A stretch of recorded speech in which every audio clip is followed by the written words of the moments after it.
예, 2교시를 시작했습니다. 2교시에서는 주 요리에 사용되는 그 어패류를 설명하겠습니다.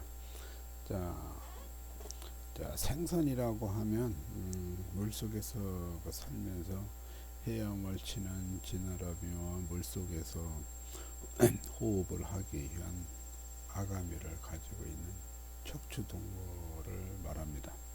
일반적으로 해소보다는 담소의 종류가 적은 것으로 알려져 있지만, 갑각류는 역시 그 물속에 생존하는 무처 추동물로서 단단한 몸체나 단백질과 그 석회질로 구성된 그 껍질로 몸을 보호하고 살아가고 있으며, 역시 해수와 담수 양쪽에 모두 자생합니다.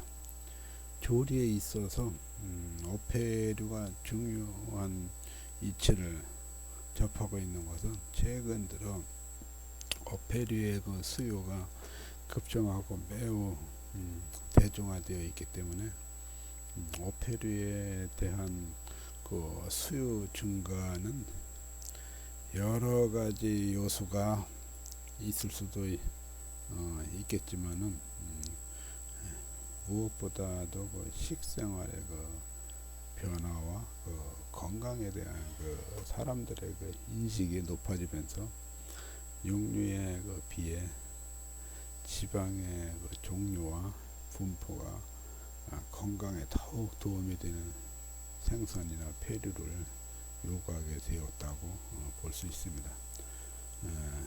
또한 그 육류에서 느낄 수 없는 담백한 맛을 지니고 있으므로 소비자들의 그 어패류 요구는 앞으로 더욱 증가할 것으로 전망되고, 고객의 그 욕구를 충족시키기 위해서는 그 조리사들은 어패류에 대한 새로운 조리 기술과 영양적인 면을 계속적인 연구가 발전시켜야 할 것으로 봅니다. 어패류 종류는 값이 비싼 반면 요리사의 그 맛이나 육질이 다른 육류나 그 가공류와 비교하여 손질되기 쉽고, 조금만 주의를 기울리하여도 섬세한 맛을 놓칠 우려가 있기 때문에, 어패류를 사용할 때는 무엇보다도 조리되는 시간과 온도에 주의해야 하고, 조리될 때까지 보관에 세심하게 주의를 기울이다 보면 더 높은 그 질의 요리를 제공해야 할 것 같습니다. 이런 어패류에 대한 그 정확한 지식과 조리사가 갖춰야 할 기본적인 구매 방법, 저장 방법, 조리 방법 등을 소개함으로써 어패류를 조리 시 필요한 기초 지식을 소개하고자 합니다. 첫 번째, 그 생선의 구조를 보면은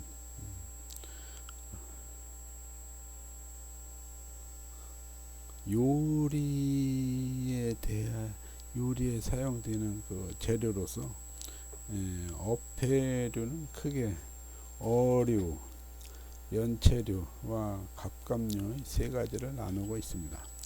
그 생선의 그 명칭을 보면, 머리부터 이렇게 보면 아가미 덮개, 아가미 덮개가 있고, 그 옆에 옆지름이 가운데가 뼈가 있는 갈비뼈, 맨 등 쪽엔 지느러미, 등뼈, 꼬리 지느러미, 그리고 배 지느러미, 갈비, 앞 지느러미, 이런 식으로 생선의 그 이름이 이제 나름대로 붙여져 있죠. 그래서 이제 어류는 단순 담수어와 그 해수어가 있으며 그 종류는 매우 다양합니다. 어류는 헤엄을 치기 위한 지느러미를 가지고 있으며 그 안쪽으로 등뼈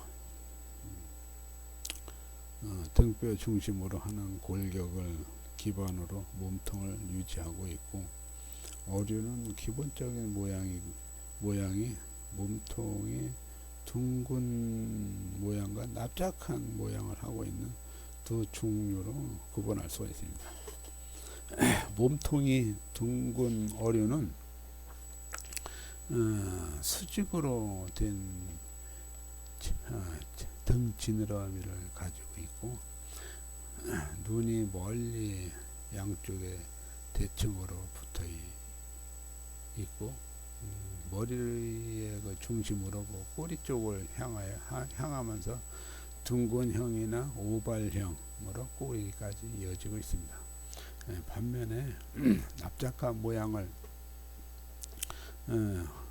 하는 거 플래트 휘시는 비대칭형으로 몸통으로 눈을 머리의 한쪽을 향하게 붙어 있고, 그 헤엄을 칠 때 평평한 모양으로 온 몸을 흔들어 움직입니다. 특히 플래트 휘시는 바닷속 깊은 곳에 바닥에 붙어 움직이고 바다 쪽은 바닥 쪽은 흰색을 띠는 반면 이쪽은 검은색을 유지하고 있으나 환경에 따라 자신의 색을 변화를 시키기도 하죠. 두 번째, 그 연체 동물 경우에는 일정한 껍질을 유지하고 있는 갑각류의 뚜렷한 모양을 지니니 지니지 않는 그 무척추 동물로 구분하고 있고, 대부분의 그 연체 동물의 껍질을 갖고 있으나 껍질 중에서도 그 한쪽 면만을 지닌 그 전복과 같은 단각류가 있고, 양쪽 껍질을 갖고 있는 조개, 굴, 홍합과 같은 그 쌍각류가 또 있습니다. 오징어나 낙지와 같은 두 종류의 그 연체 동물은 껍질을 가지고 있지는 않지만 안쪽에 얇은 뼈와 같은 커틀본이 하나 있어 몸통을 유지하는 것입니다. 세 번째, 그 갑각류 같은 경우는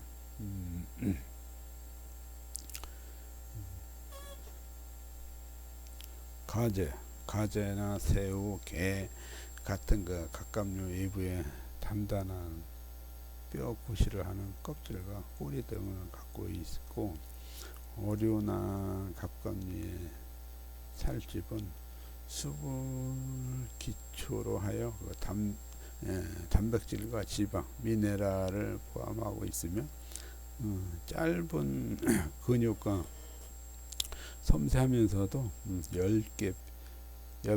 10개가 펴져 있는 힘줄을 함유하고 있습니다. 갑각류뿐만 아니라 대부분의 어류는 자연적으로 부드러운 육질을 지니고 있는 것이 특징이고, 단백질의 구조와 영양가가 조리 목적에 매우 적합하고도 독특한 개성을 지니고 있습니다.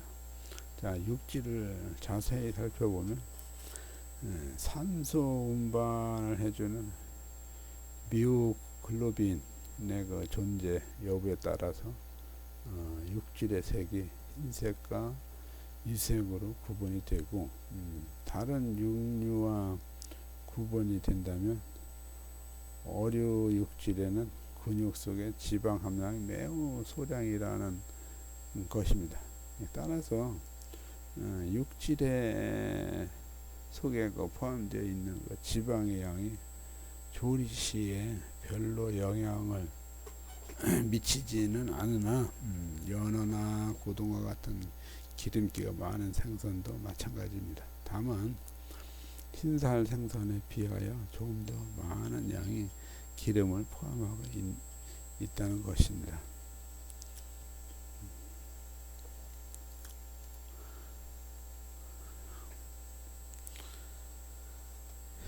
어류의 뭐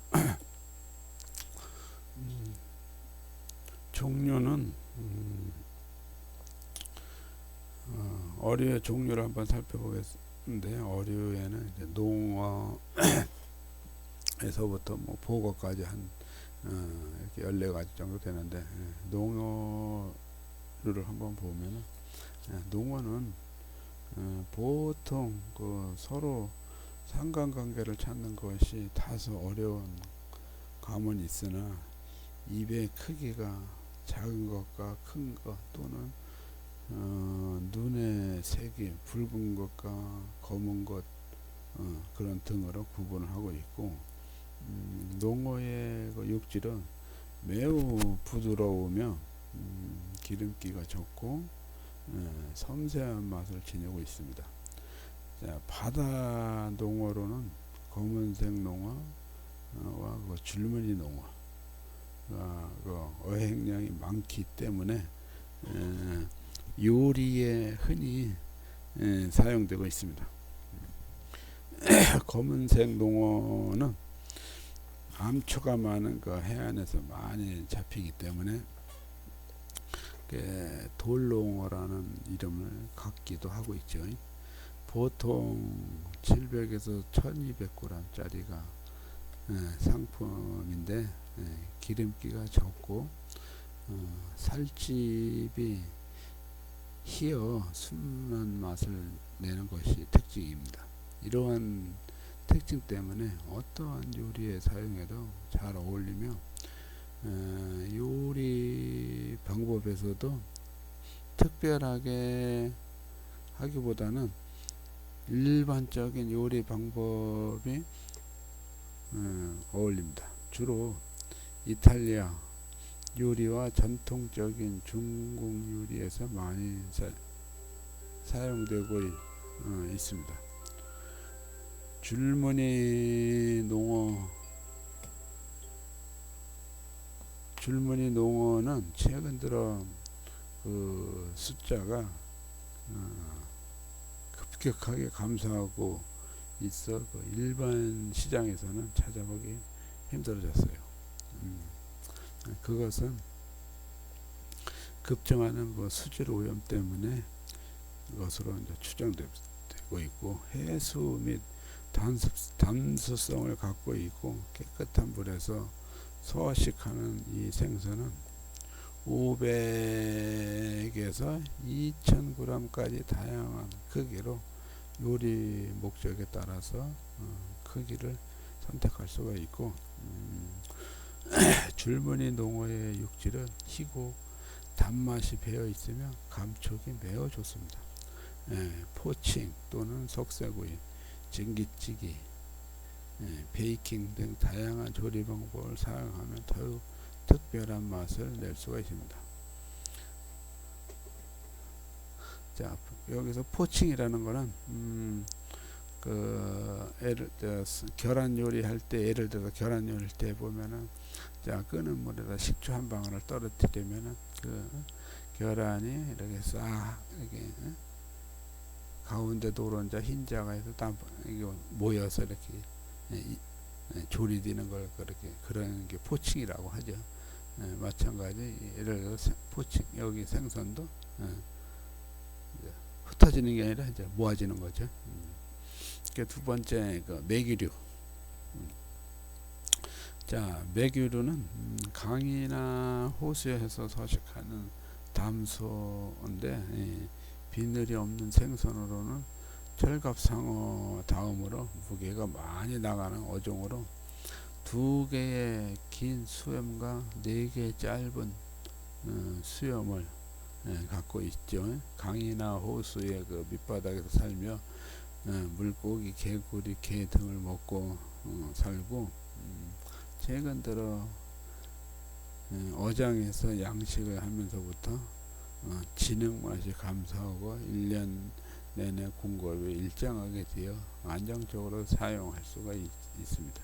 보기와는 달리 살집이 섬세하고 매우 부드럽고 큰 것은 2kg를 넘는 것이 있고 작은 것은 20에서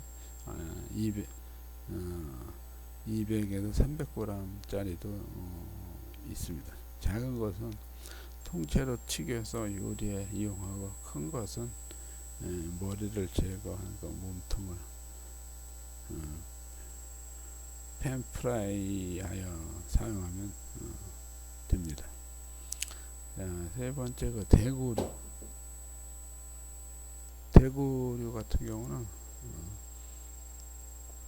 종류는 어느 어류 못지않게 다양하고 우리가 흔히 알고 있는 폴락, 하독, 헤이크 등 많은 종류의 대구가 있는데 대구 육질은 기름기가 적고 맛이 순하며 육질 간에 쉽게 분리가 되고 대부분 조리 방법을 사용할 수는 있지만 석쇠구이 같은 방법은 피하는 것이 좋습니다. 그 이유는 육질이 쉽게 분리되기 때문에 조리 과정에서 모양이 흐트러지거나 부서지기 때문입니다. 코드는 아틀란틱 코드와 태평양 코드 등이 있는데 육식성으로 몸체의 길이는 길고 날카로운 이빨을 가지고 있고 5년 정도 된 대구는 길이가 약 1m에서 몸무게 90kg까지 나가기도 한 것도 있다고 합니다. 살은 회백색으로 소금 저장이나 냉동 저장으로 유통되는 것이 흔하고 우리가 알고 있는 명태는 대구에 속하지만은 육질에서 대구보다 지방질이 적고 크기가 약간 작습니다. 대부분 요리에 사용되는 대구는 크기가 1에서 4kg 짜리가 적당하고 훈제하거나 소금구이 하면 더 좋습니다. 보스턴 블루의 휘시라고도 알려진 폴락은 육질이 희색 핑크빛을 띠고 있으나 조리하면 흰색으로 바뀝니다. 대부분 대구류가 그렇듯이 잡히는 즉시 급속 냉동시킴으로 사용하기까지 육질의 변화가 적은 것이 특징이고 최근 들어 연어나 다른 생선과 비교하여 훈제 상품으로 급속한 증가를 보이고 있습니다. 장어, 네 번째 장어 같은 경우는 해수와 담수를 번갈아가며 살아가는 이주성 어종으로 몸 길이 마치 바다뱀 같은 느낌을 주기도 하는데 우리 나라에서 횟감으로 많이 사용하는 곰장어는 서로 다른 과에 속하며 조리에서 그 쓰임새도 다르기도 합니다. 장어는 다른 생선에 비해서 지방 함유량이 매우 높고 육질이 순하고 부드럽습니다. 껍질이 매우 질기므로 조리 전에 껍질을 벗겨내고 찜을 하거나 굽기, 튀김, 시트로 사용하고 있고 장어 중에서도 새끼 장어는 이름 보면 맛이 좋으며 스페인에서는 올리브 오일과 매우 고추, 마늘을 버무려 프라이팬에 구워낸 요리가 유명하고 최근 들어 훈제한 장어도 많이 보급되고 있으나 아직 우리에게는 익숙하지는 않습니다. 다섯 번째 그 청어는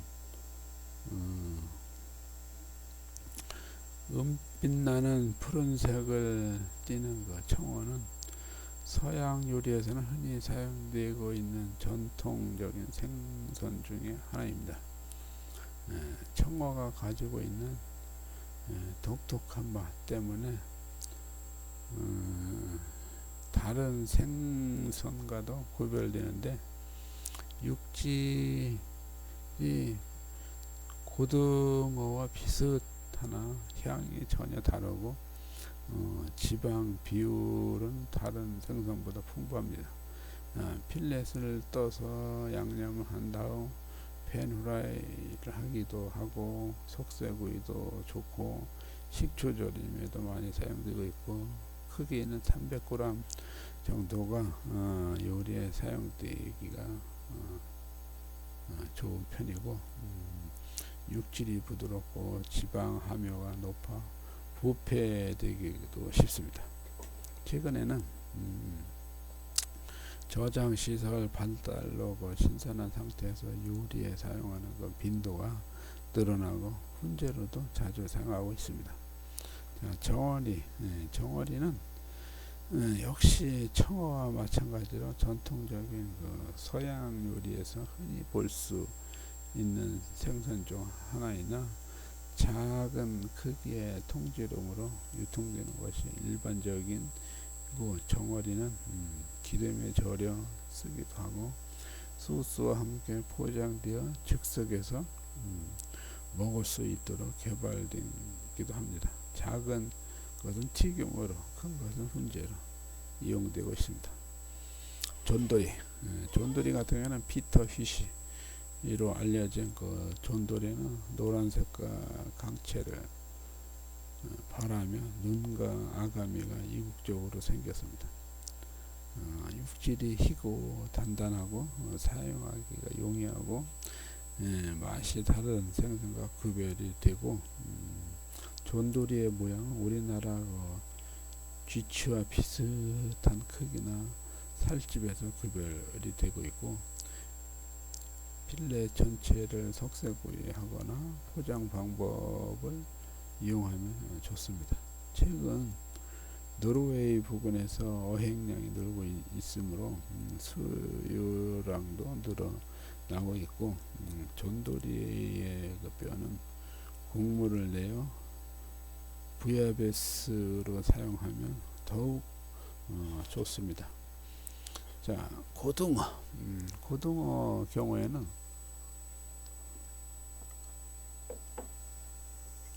삼치나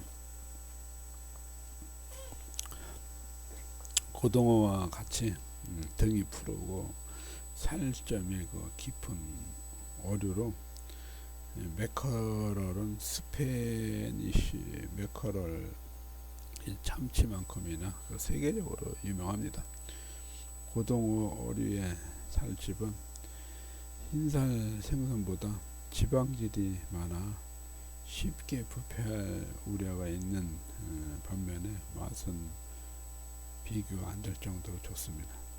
껍질이 얇으나 껍질을 싸고 있는 회색 또는 핑크색 육질에는 독특한 맛을 지니고 있고, 전체적인 살결은 부드럽고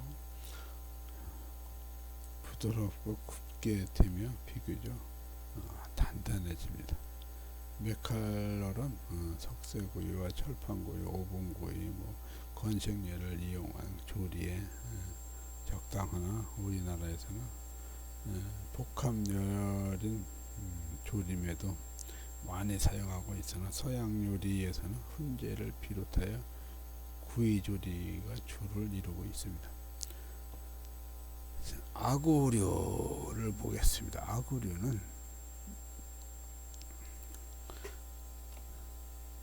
앵글러피쉬로 알려진 이 생선은 여러 개의 이빨과 머리가 매우 큰 것이 특징입니다.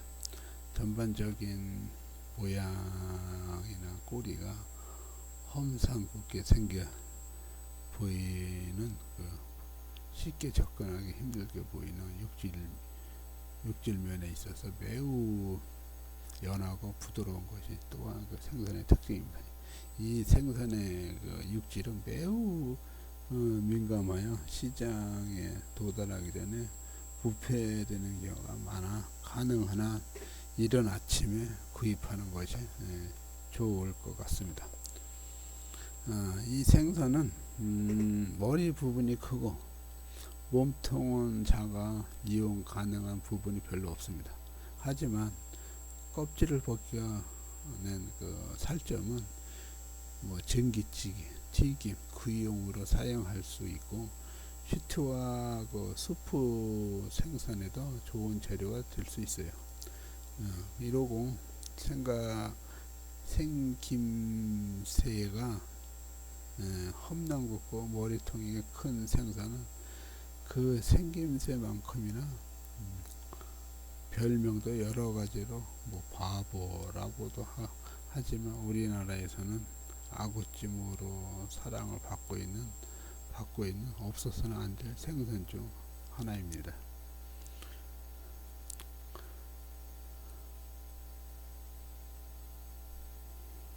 자, 그리고 도미 생선을 보면은 도미 같은 경우는 도미의 종류는 매우 다양하고 수도 많지만 모양이나 육질이 비슷한 것도 있겠지만 무엇보다도 색이 있어서 붉은색과 검은색으로 구분하여 레드 스냅퍼와 태평양 스냅퍼 등으로 구분하는데 붉은 도미인 레드 스냅퍼는 엷은 핑크색의 지방이 적은 육질을 갖고 있으나 조리를 하면 흰색으로 변합니다.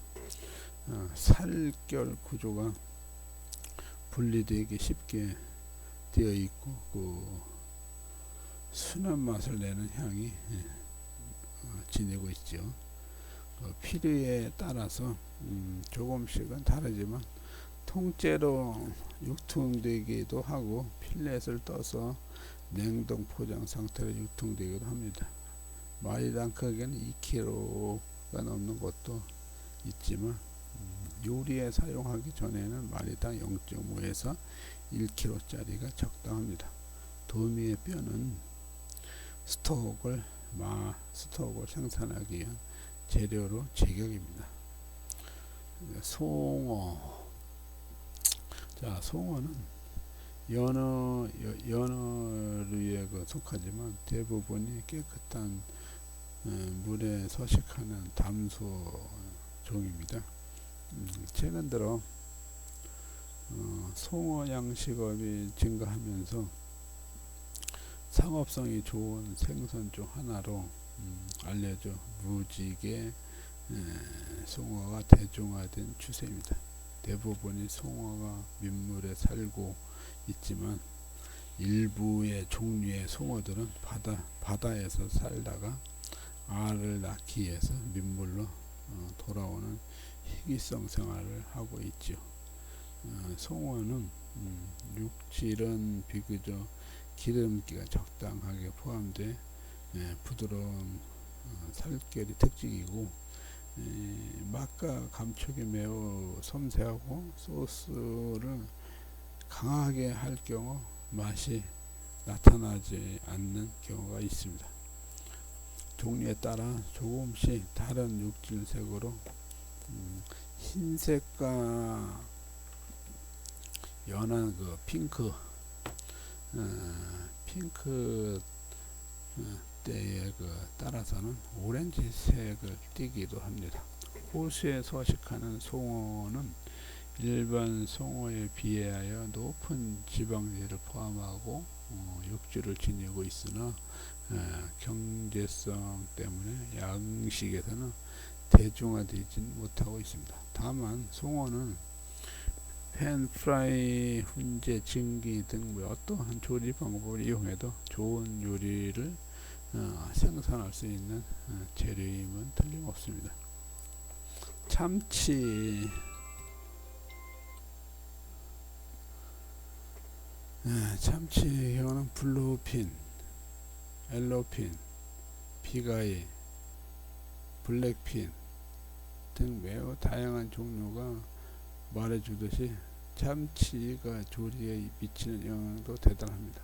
특히 최근 들어 참치 수요가 늘어나고 서양 요리에서 참치를 이용한 조리 방법이 다양하게 개발되면서 대중화된 메뉴가 눈에 띄게 새롭게 생겨나고 있고, 고등어류에 속하는 그 무게가 300에서 500kg까지 나가는 이 거대한 생선은 세계 여러 곳에서 포획되고 지역적으로 다양하게 사용되고, 주목할 만한 것은 참치의 수요 중에서 날것으로 요리되는 사시미가 세계적으로 선풍적인 인기를 누리고, 서양 요리에서도 접목이 되고 있다는 점입니다.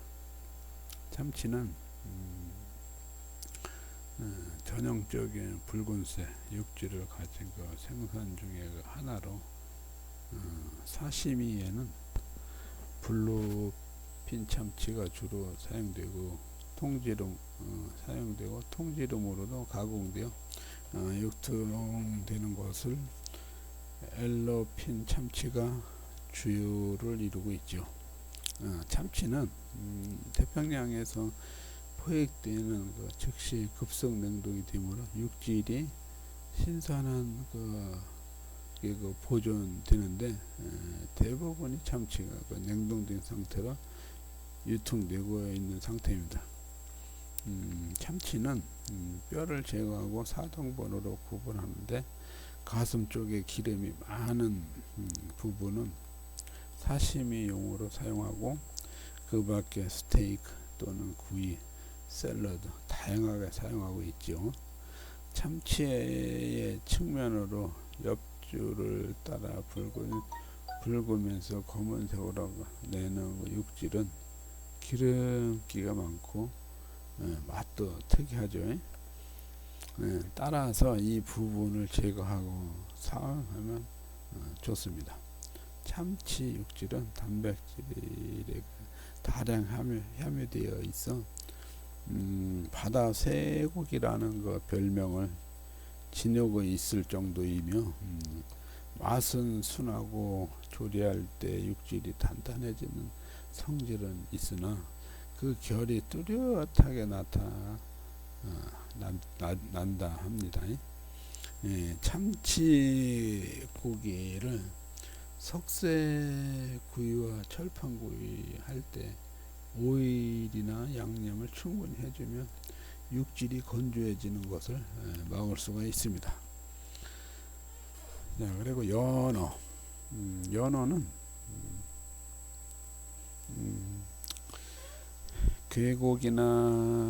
계곡이 발달되어 수량이 풍부하고 대륙붕이 비교적 깊은 노르웨이나 스칸디나비아 같은 북부 유럽 중심으로 질 좋은 품종이 생산되고 있습니다. 물론 알래스카나 일본 홋카이도 부근에서 잡히는 연어도 그 질이 매우 우수하지만 물량 면에서는 북유럽 생산량을 따르지는 못하고 있습니다. 연어는 민물에서 태어나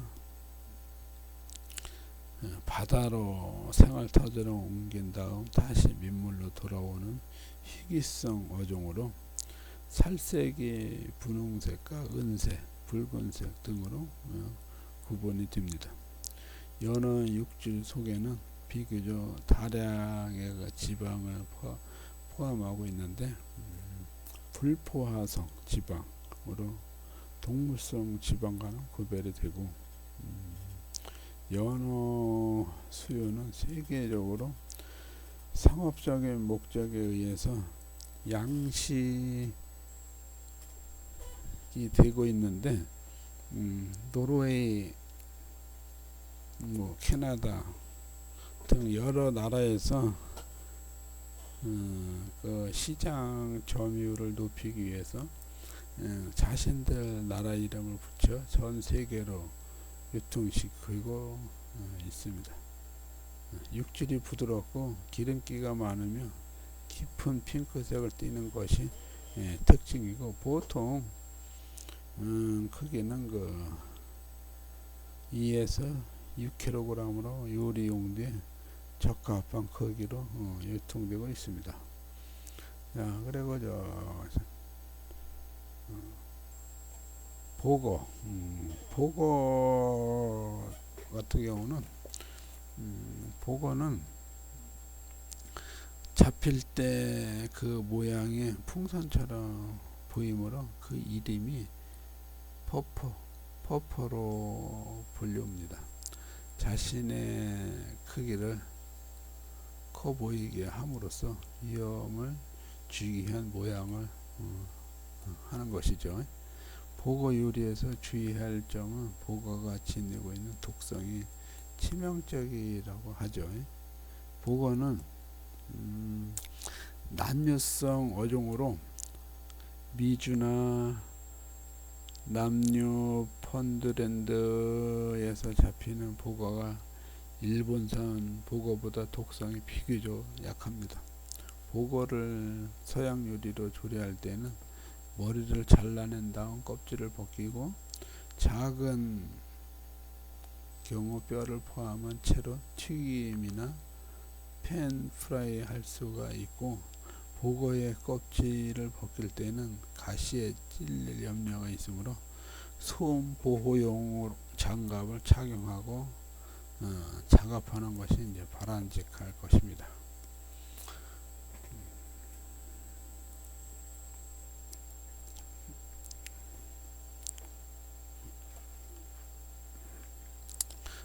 그리고 그러면 이제 연체류에 대해서 한번 살펴보겠습니다.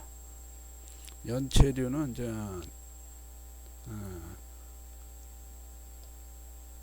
연체류에는 이제 전복이 있는데, 전복은 연체류는 이제 전복이 전형적인 단강류로 짙은 갈색과 은색이 섞인 껍질을 가지고 있는데, 마치 사람의 귀와 같은 모습을 하고 있습니다. 최근 들어 대부분의 전복들이 양식되어 유통되고 있고, 전복은 육질이 좋고 성장 조건이 다른 연체류와 비교해 까다롭기 때문에 수요를 충족시키지는 못하는 관계로 가격 면에서 대단히 비싼 것이 현실입니다. 세계적으로 전복은 일본에서 수출하고 있는 것과 미국 캘리포니아에서 생산되고 있는 전복이 냉동 상태로 유통되거나 통조림 형태로 시장에 공급되고 있습니다. 전복의 육질은 지방이 적고 담백한 맛을 지니고 있으며 오랫동안 씹을 때 단맛을 느낄 수 있는 순한 단맛을 포함하고 섬세한 향이 마치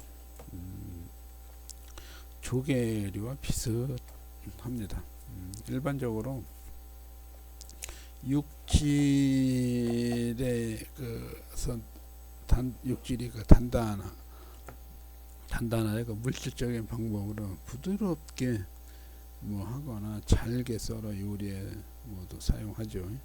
날것으로 요리에 사용할 때는 얇게 썰어 제공하면 되지만, 그릴이나 소테를 할 때는 조금만 오버쿠킹이 되어도 육질이 질겨지므로 정확한 조리 시간과 열을 가야 해야 됩니다. 그리고 이제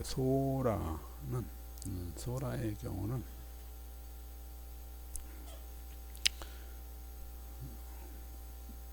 비교적 물이 따뜻한 바다나 물에 서식하는 소라는 껍질이 아름답고 종류에 따라서 그 크기도 가지가지입니다. 주로 몸체를 밖으로 내어 땅에서도 근육 움직임으로 이동할 수 있는 능력을 가지고 있고, 위험이 닥치면 껍질 속으로 몸을 숨기는 본능을 지니고 있죠.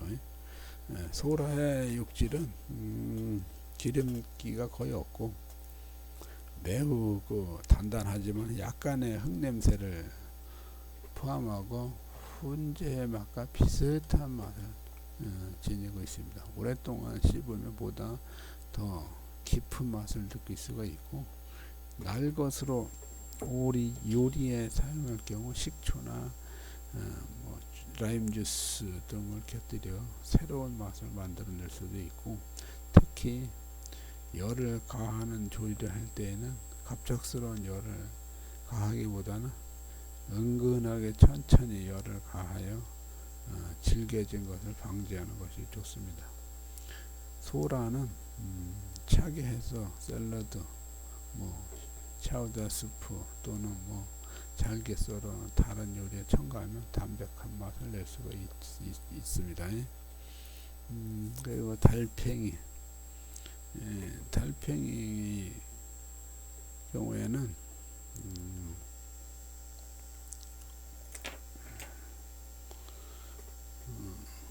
프랑스 전통 요리로 유명하죠. 달팽이가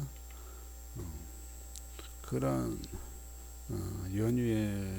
연유에서인지 달팽이는 소네일보다는 에스카르고라는 프랑스 이름이 더 많이 알려져 있는 것 같습니다. 달팽이는 단각류 동물로 습지에서 서식하지만 생선 요리 분야로 구분되는 것이 일반적입니다.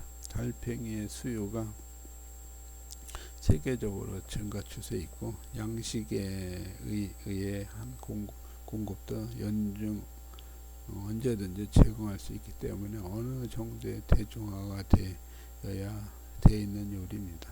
달팽이를 조리할 때에는 향을 첨가한 국물에 삶아 껍질과 분리한 다음 양념하여 다시 껍질 속으로 채운 다음 굽거나 버터와 향신료 간을 하여 제공하는 것이 보편화되고 있고, 달팽이의 유통 기간을 늘리기 위해서는 통조림 만들어서 공급하기도 하는 통조림 다른 특별한 양념을 하기보다는 소금과 물만을 이용하여 익히는 것이므로 소스나 다른 양념을 사용함으로써 맛에 대한 변화를 폭넓게 낼 수가 있는 것입니다.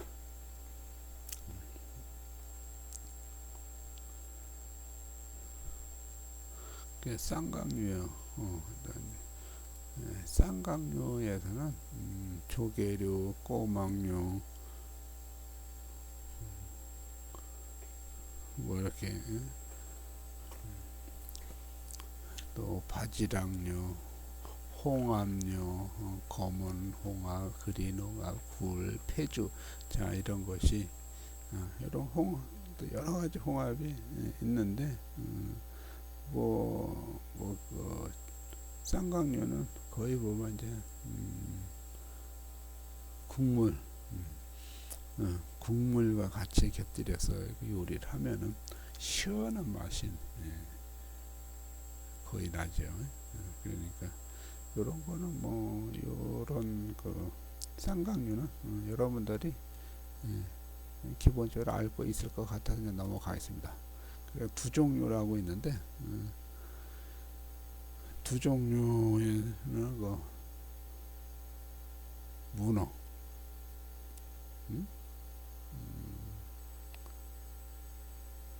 이제 문어가 있는데 두 종류는 수중 연체류 중에서도 머리를 뚜렷하게 가지고 있는 것이 특징입니다. 두 종류는 머리뿐만 아니라 눈과 여러 개의 다리를 발달되어 있는 다리에는 수많은 빨판들이 연결되어 있고, 이러한 빨판이 먹이를 입으로 가져다 편리하도록 진화되어 있는 것도 두 종류의 연체동물의 특징입니다. 예, 그 중에서 이제 문어는 매우 질긴 육질을 가지고 있어서 기계에 의한 물리적인 작용을 빌어 부드럽게 만든 요리에 요리하는 것이 일반적이고, 그러나 얇게 썰거나 습식력을 이용하여 조리하면 비교적 먹기 좋은 상태로도 만들 수 있죠. 유럽 쪽이나 서아시아에서는 문어에 대한 요리용 인식이 낮아 그리 좋은 재료로 사용되지는 않지만, 동양이나 우리나라에 있어서는 문어는 전통적으로 요리에 다양하게 사용하여 왔고, 문어는 보통 겨울에 어획량이 늘어나고 신선한 것이 유통이 되는데, 통째로 얼린 것이나 날 것으로 판매 못하거나 문어의 색은 살아있거나 날 것일 때는 잿빛을 떠나 익히게 되면 검은색으로 변하기도 합니다. 속살은 매우 희고 육질이 단단한 편이고 그 향은 매우 독특하며 오랫동안 감각을 자극할 수가 있습니다. 그리고 오징어 경우에는 오징어에는 서양에서 이탈리아 이름인 칼라마리라고 불리울 정도로 지중해 지방 요리에 많이 사용되고 있는 쓰임새도 중과 추세이죠. 최근 들어 미국이나 다른 중남미 국가에서도 오징어를 이용한 요리가 선풍적인 인기를 끌어올리고 멀지 않아 세계화될 것으로 전망됩니다. 오징어는 문어와 비슷하긴 하나 머리 생김새나 움직임 등이 다르고 크기에 있어서도 문어에 비해서 좀 작죠. 오징어는 역시 겨울에 포획량이 많고 주로 극동아시아 부근 해안에서 수액량이 풍부하고, 물론 유통에 있어서도 냉동 상태나 또는 날 것으로 판매되는데, 통째로 요리 전 단계까지 유통되고, 남미에서는 포획되는 오징어는 그 크기가 매우 커서 한 마리가 한 10kg 이상 되는 두께도 매우 두꺼워 기계를 이용하여 부드럽게 만든 스테이크를 사용하기도 합니다. 오징어는 어릴 때에는 상어색을 띤 흰색이며 성장할수록 짙은 밤색으로 변합니다. 일반적인 오징어는 기름기가 없는 육질을 가지고 있고 비교적 부드럽고 향도 좋고, 하지만 필요 이상으로 익히게 되면 육질 속의 주스가 빠지면 질겨지고 맛이 없어지게 되죠. 오징어는 볶거나 튀김, 석쇠구이, 찜, 어떠한 조리 방법에 사용해도 무방하나 비교적 높은 열에서 빨리 조리하는 것이 오징어의 맛을 유지하는 한 방법이기도 합니다. 그리고 갑각류를 보면은 갑각류에는 크라이 히시가 있고 게가 있고 왕개가 있고 바닷가재가 있습니다. 그러면은 여기서 여러분들이 게 네 가지 중에 여러분들이 이거는 어디서든지 여러분들이 이제 이론적으로 습득할 수가 있죠. 요즘에 흔하게 계절에 따라서 많이 선호하는 게 게, 왕개, 바닷가재 이런 이주죠. 그러면 이 바닷가재를 요거를 마지막으로 한번 살펴보고 끝내겠습니다.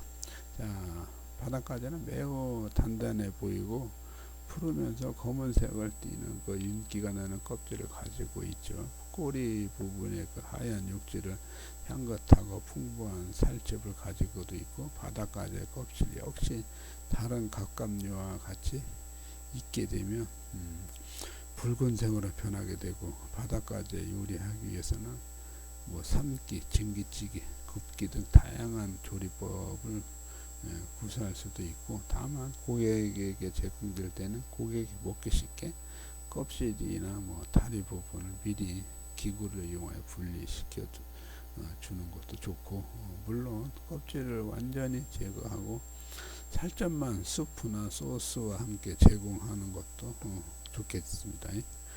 바닷가재는 조리하기 직전까지 살아있도록 하는 것이 매우 살아있는 것이 맛을 유지하는 것이 이wan 최선의 방법이므로, 가급적으로 오랜 시간 동안 살아있도록 바닷가재 그 전용 어항과 같은 저장 환경을 마련해 두는 것도 바람직할 것입니다.